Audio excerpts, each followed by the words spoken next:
এই জন্য বাপ আল্লাহ তাআলা আমাদেরকে এই কথাটাই বুঝাইছেন, বান্দা 11 মাসেও যাও, তোমারে আমি ছাড় দিছিলাম, ডাকছিলাম, আচ্ছা ধরে নিলাম 11 মাস তুমি বান্দা আমার কথায় কদর করলা না, তো চলো একটা মাস রমজান আবার দিলাম আমি এই পৃথিবীতেই তোমারে, আমি একটি মাস দিলাম, একটা চাঁদ উঠবে তুমি রমজান শুরু করবা, আরেকটা চাঁদ উঠবে ঈদের তুমি রমজান শেষ করবা। এই একটা মাস আমি হীরা মণি মুক্তা মাণিক্য স্বর্ণ রৌপ্যর চাইতে কোটি কোটি গুণ দামি এক সেকেন্ড বানায় দিলাম। এবার তুমি বান্দা, তোমার যে বললাম আমি মাফ করতে চাই বান্দা, আমি না বলছি তোমারে জান্নাত দিতে চাই, চলো বান্দা এই মাসটা কমপক্ষে কদর করো, তুমি সেজদা দিবা একটা, আমার ফেরেশতা উঠাবে 70টা, তুমি ডাকবা একবার ফেরেশতা লিখবে 70 বার। খোদার কসম এটা না, সুবহানাল্লাহ আরো আছে, মানে হলো 70 বার হলো প্রথম। আল্লাহ তাআলা কোরআনে আছে, হাদিসে আছে, প্রত্যেকটা নেকি লেখার সময় রমজানে ফেরেশতা তো আল্লাহকে জিজ্ঞেস করবে, আল্লাহ 70 লিখবো? আল্লাহ বলবে না, আরো বাড়াইতে হইব। কেডা নাম কও? আব্দুল আউয়াল। আচ্ছা তো লেখ 700 লেখ। ও না না 7000 লেখ, না না 70,000 লেখ, না না 7 লক্ষ লেখ, এক সেজদা 70 লাখ লেখ। কসম আল্লাহর তাফসীর আছে, 7 কোটি লেখো, 70 কোটি লেখো, 70,000 কোটি লেখো। কখনো কখনো মহান আল্লাহ পাক তার দয়ার সাগরে যখন উথলে ওঠে, আল্লাহ বলে ফেরেশতা তুমি লেখো না, আমি নিজ হাতে লিখবো। সাআকতুবু সাআকতুবু, আমি লিখুম, আমি। তুই পারতি না ফেরেশতা, তোর কম্পিউটারে দুধ ধরে না, তোমার কলম হইতো না। আমার বান্দার সেজদা এটার নেকি, রোজা এটার নেকি, আমি উঠামো, আমি। ওয়া আনা আজজি বিহি। হায় বান্দা, হায় ভাই আমার, শেষ কথা আমার, এমন রমজান আমাদের সামনে আসতেছে, এত বড় শ্রেষ্ঠতম সুযোগও পেয়ে যদি কেউ জাহান্নাম থেকে বাঁচতে না পারে, তারে আর কি করত, তাকে আর কি করত, আর কি বললে, আর কেমনে দিলে, আর কি সুযোগ দিলে, আর কি অফার দিলে আমরা আল্লাহকে সেজদা করতাম বলেন?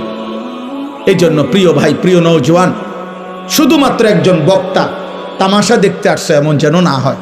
আমি আনিসুর রহমান, এই অঞ্চল আমার পরিচিত এলাকা, সবাই আমারে চেনেন, কাজে এখানে আহামরি নতুন করে দেখাইবার কিছু নাই। আমার কর্মজীবনের পুরাটা জীবন এই মুরাদনগরে আমি আসা যাওয়া করছি। আমার কর্মজীবন যদি 21 বছর হয়, আমি 21 বছরে নিয়মিত আলহামদুলিল্লাহ মুরাদনগরের গলিতে গলিতে আসছি। যেহেতু আমি এখানে প্রথম বললামই আমি এখানে চাকরি করছি এই সুবাদে, অতএব আজকে এই কিশোর ভাই, নওজোয়ান ভাই, যেই সমস্ত ছেলেরা আজকে এই মাহফিলের আয়োজন করলা, নওজোয়ান, আমি তোমাদের জন্য দোয়া করি, যারা এমন সুন্দর মাহফিল সাজাইলো, আল্লাহ তাদের কবর আখেরাত সাজায় দেন, আল্লাহ তাদের খানদানকে মাফ করে দেন। আপনারা যারা আসলেন, আপনাদের সমস্ত বংশধর আল্লাহ যেন মাফ করে দেয়, আপনাদের কবরবাসীদেরকে যেন আল্লাহ মাফ করে দেয়। 1 মিনিট হোক, 10 মিনিট হোক, 1 ঘন্টা হোক, আল্লাহর কথা বসে শোনা আদব, মনোযোগ দিয়ে শোনা আদব। দ্বিতীয় কথা হলো, সবগুলো হাতে ধরা মোবাইল বন্ধ করো ভাই। আমি তোমার কাছে অনুরোধ করলাম, আদেশ করলাম, ছেলেরা আমি এরপরে ধমক দেব, হাতে মোবাইল ধরে ভিডিও রেকর্ড করা যাবে না। এই ছেলে, এই বেটা আহাম্মক, মাথা নোয়াও কেন, আবার হাসে বেওকুফের মতো। একজনও না। এই 40-50 মিনিট সময় আল্লাহর কথা আমাদের দিকে তাকায় আসো, বরকত হবে। যেই কোনো মানুষ, একেবারে যেই কোনো বিবেকবান, এটা যদি খেয়াল করেন দেখবেন, মোবাইল হাতে ধরে থাকে যে, তার পুরাটা মনোযোগ, একেবারে 100% ধ্যান খেয়াল এই মোবাইলের দিকেই থাকে। ফলে নিজের কলিজায়, হৃদয়ে কোনো কথা পৌঁছে না। এখন যদি বলে আমি মোবাইলে উঠাইয়া পরে শুনবো, তাহলে এখনই আর শোনার কি দরকার? মোবাইলে তো আমাদের ওয়াজ আছে, তাহলে আর এই কষ্ট করে আসার কি প্রয়োজন ছিল? আমারই বা আসার কি দরকার? আপনাদেরই বা আসার কি দরকার? মোবাইলে তো ওয়াজ পাওয়া যায়, সবার ওয়াজ আছে, ছোট বড়, পরিচিত অপরিচিত, সকল বক্তা না, শুধু যার যা মনে চায় বর্তমান পৃথিবীতে, সে তো তা মোবাইলে দিচ্ছে। চলা ফেরা হাসি, যে যা মন চাচ্ছে সে তাই দিতেছে মোবাইল। তাইলে মোবাইলে তো সবই আছে, কিন্তু আমাদের জীবনে থাকা দরকার, জীবনে থাকা দরকার।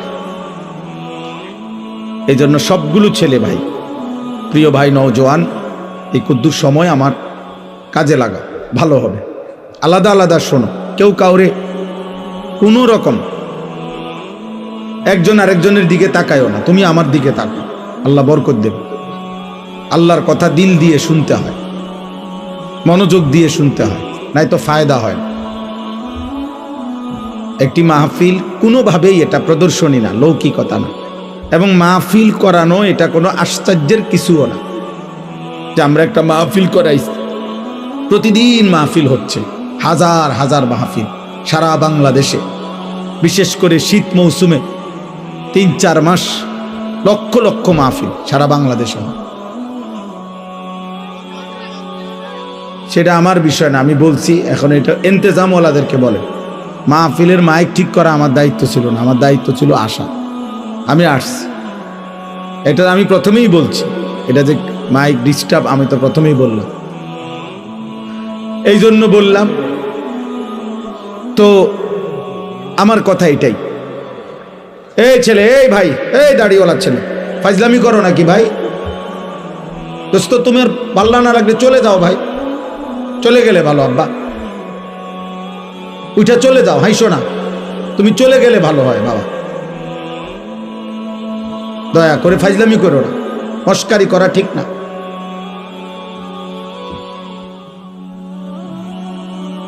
জীবনটা মনে রাখো বাবা, আমি অনুরোধ করছি ছেলেরা। আমি এই জনপ্রিয়তা টনপ্রিয়তা এগুলো বুঝি না, আমি কোনো প্রার্থীও না, আমার কোনো মার্কা নাই, আমি কোনো মার্কার পক্ষে প্রচারণাও করি না, আমি এটি বুঝিও না।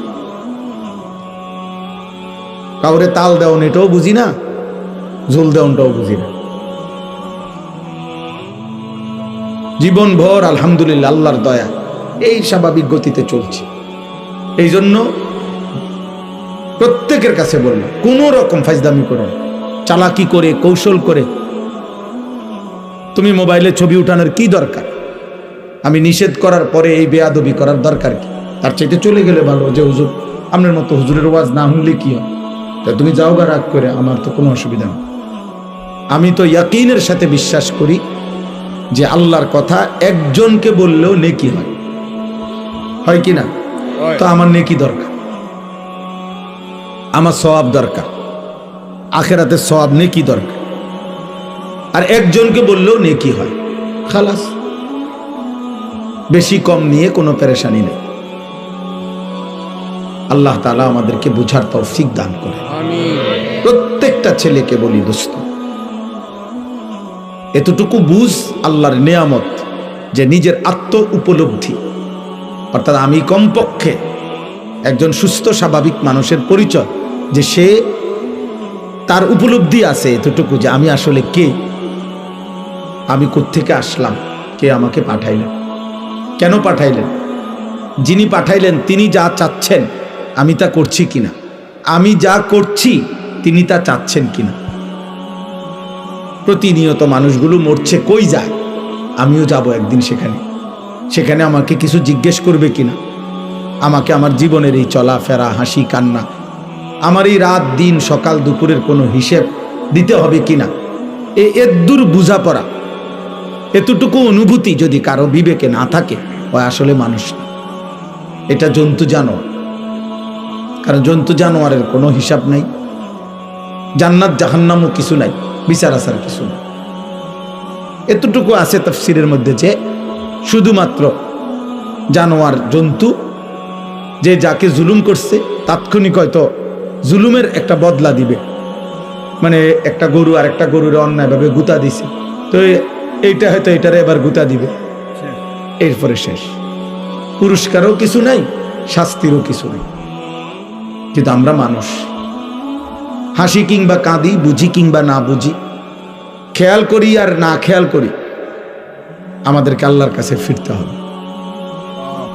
কুল ইয়াতাওয়াফাকুম মালাকুল মাউতিল্লাযী ওয়াক্কিলা বিকুম সুম্মা ইলা রাব্বিকুম তুরজাউন।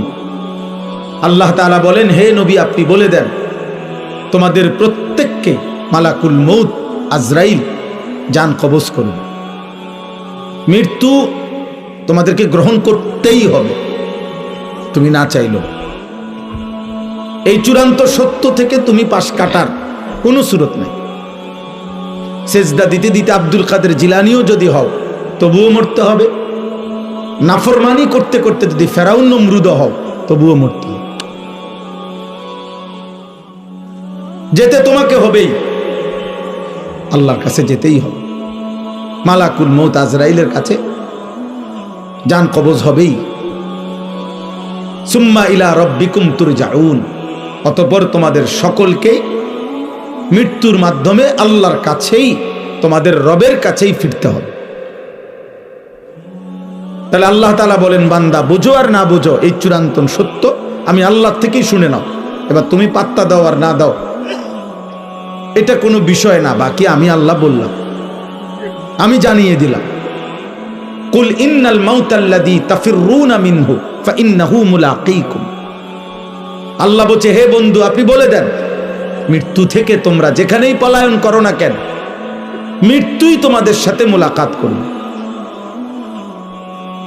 সুম্মা তুরাদ্দুনা ইলা আলিমিল গায়বি ওয়াশ শাহাদা, অতঃপর তোমাদের সকলকে মৃত্যুর মাধ্যমে প্রকাশ্য এবং গোপন যাবতীয় বিষয় যিনি পূর্ণ জানেন সেই মহান সত্তা আল্লাহর কাছেই ফেরত নেওয়া হবে।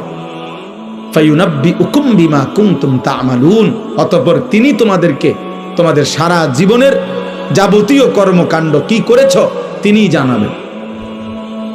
সহজ বাংলা, সহজ কোরআনের আয়াত, কোনো ব্যাখ্যা বিশ্লেষণের প্রয়োজন নেই।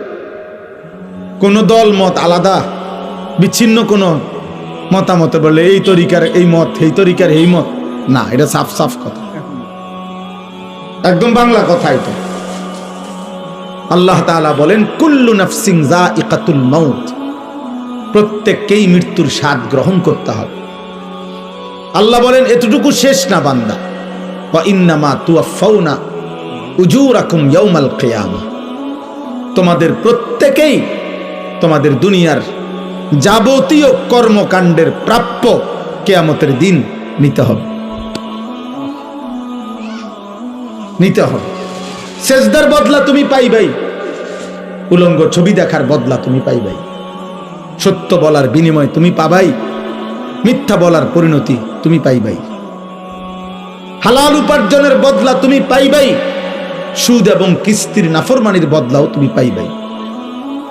কোনোভাবেই বদলা তোমাকে নিতেই হবে, এর বিনিময় নিতে হবে, নেকেরও গুনারও।